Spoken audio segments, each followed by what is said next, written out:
All right, shalom, shalom. This is Brother Kashaquala from the GMS Atlanta Church in here, down here in Georgia. First and foremost, I want to give all glory, honor, and praises unto Yahweh, Ba'ashem, Yahawashi, Ba'ashem, Rakah Kodash. Giving double honors to the apostles and elders of Great Millstone. Peace, love, salutation to the elect 144. And I want to make this lesson a little quick. But I woke up this morning, and brothers have dreams. I had a few dreams last night, but and I remember just bits and pieces of them. I don't remember full details of them, but I know in one of my dreams it was about the crucifixion. If we're coming up here during the time of the Passover, obviously we remember what happened in the Exodus and how we got out of Egypt and how we were passed over. But also when you think about the Passover, you got to think about Yahawashi, okay? And that's how we understand that the Passover is a solemn assembly, meaning a serious uh, moment or a time. Okay, the days leading up, the days during, and the days after. You know, for the rest of the year, actually. It's a serious time. And when I think about the Passover, I think about Yahawashi as well, man. And just to think what he sacrificed, because he had his Passover before his sacrifice.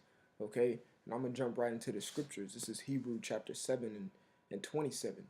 Who needeth not daily as those high priests, meaning like an offering, to offer up sacrifice, first of his own sins, and then for the people's. For this he did once when he offered up himself. That's right. And like I said, man, they had a Passover beforehand. And don't get me wrong, Yahawashi was perfect, but the Passover was he had his Passover and then got crucified. During the Passover and before it, you're supposed to be purging and cleaning yourself. So again, don't get me wrong, Yahawashi was perfect. He was already purged and an acceptable sacrifice. But before we go up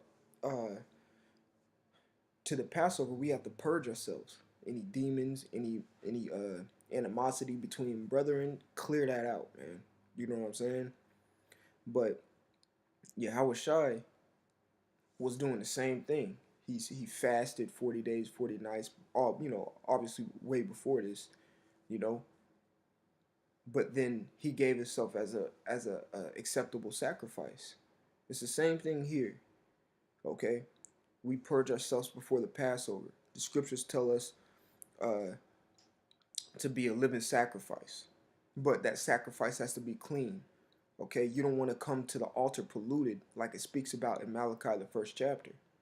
Okay, so it says, "Who needeth not daily as those high priests to offer up sacrifice for his own sins." Okay, it says for his own sins. This is 2 Samuel, chapter 7, and I'm starting at 12. And this is Nathan speaking to King David. It says, "And when thy days be fulfilled, thou shalt sleep with thy fathers. I will set up thy seed after thee, which shall proceed out of thy bowels, and I will establish his kingdom." So this is speaking about Solomon. Verse 13, "He shall build an house for my name, and I will establish the throne of his kingdom forever." Verse 14, "I will be his father, and he shall be my son.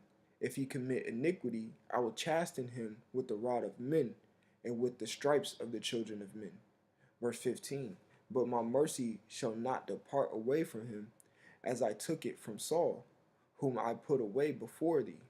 Okay, verse 16, "And thine house and kingdom shall be established forever before thee. Thy throne shall be established forever." And that was speaking about Yahawashi. Okay, but I'm going to read Hebrews 7 and 27 again. It says, "Who needeth not daily as those high priests to offer up sacrifice for first for his own sins." Okay, so he had to clean himself. Okay, first. So boom, right here it says 2 Samuel 7 and 14. "I will be his father, and he shall be my son. If he commit iniquity." Okay, let's get the word iniquity. All right.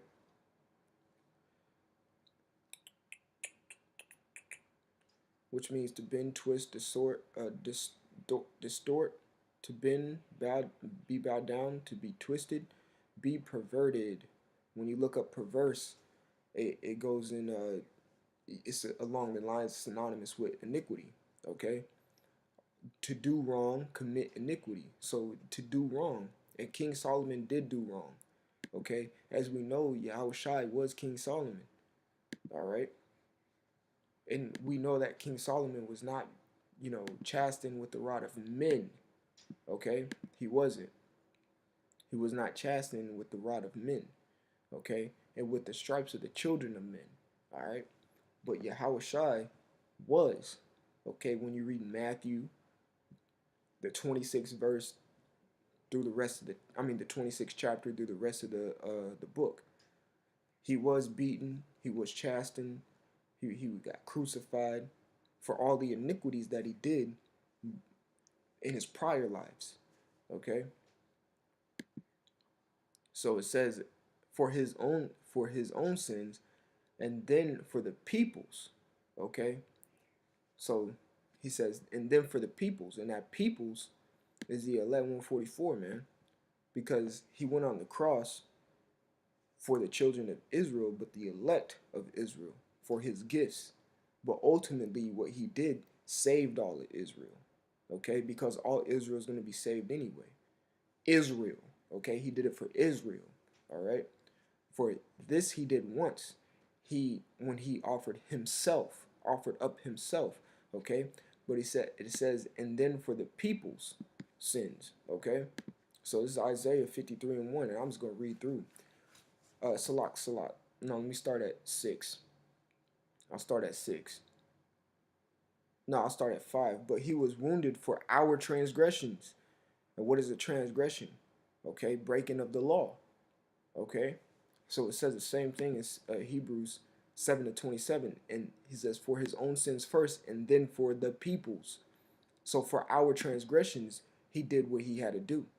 He was bruised for our iniquities. The chastisement of our peace was upon him, and with his stripes we were healed. All we like sheep have gone astray. We have turned every one to his own way. And the Lord had laid on him the iniquity of us all. He was oppressed, he was afflicted, yet he opened not his mouth. This is clear prophecy of Yahawashi. Okay? He is brought as a lamb to the slaughter, and as a sheep before the shears is dumb. So he opened not his mouth. And when it says dumb, it means like when someone's dumbfounded, meaning they can't speak. Okay? But when Yahawashi was going through his affliction, when you read in the Gospels, he didn't say a word. The most he said was, "Thou sayest," to Pilate. Okay? Polite, however you want to pronounce, if I'm not mistaken. Verse 8, he was taken from prison and from judgment. This is clear prophecy because this all happened. And who shall declare his generation? For he was cut off out of the land of the living. For the transgression of my people was he stricken. And he made his grave with the wicked and with the rich in his death, because he had done no violence, neither was any deceit in his mouth. He was guiltless. That's why he washed his hand. It was symbolic that Polite washed his hands and said, "This man has done nothing." You know what I'm saying? The blood is not on my hands, and that's when they said, "Put it on us and our children to come." All right, verse 10. Yet it pleased the Lord Yahweh to bruise him. He hath put him to grief. When thou shalt make his son an offering for sin, he shall see his seed, he shall prolong his days, and the pleasure of the Lord Yahweh shall prosper in his hand. And that's a prophecy in Samuel, when it says, and thine house and thy kingdom shall be established forever before thee, thy throne shall be established forever. Because of what? The iniquity. And then when he gets sacrificed, when we read the from verses 6 through 10, okay, it pleased the Lord. And when you read 10, it says his prosper in his hand, okay, his it says he shall prolong his days. That's right. So when we go to this Passover, you got to think about Yahawashi, man, and what he went through too. Okay, he had his Passover, and then he was sacrificed. He sacrificed, offered himself up. He was clean. Okay, because he did all the purging beforehand. All right, and he was clean. He was a clean sacrifice when he went up on the cross for our sakes. It says, and for the people's, for our sins. Okay? So think about that too in the Passover, man. I just want to bring that out because I actually had a dream about the crucifixion. Just last night. So I, immediately put this on wax. Okay? So I want to give all glory, honor, and praises in the most serious manner possible to Yahweh, by Hashem, Yahawashi, by Hashem, Wakah, Quadash. Double honors to the apostles and elders of Great Millstone who rule well. Peace, love, salutation to the elect 144 first fruit. This is just food for thought, Akim. All right, Shalom.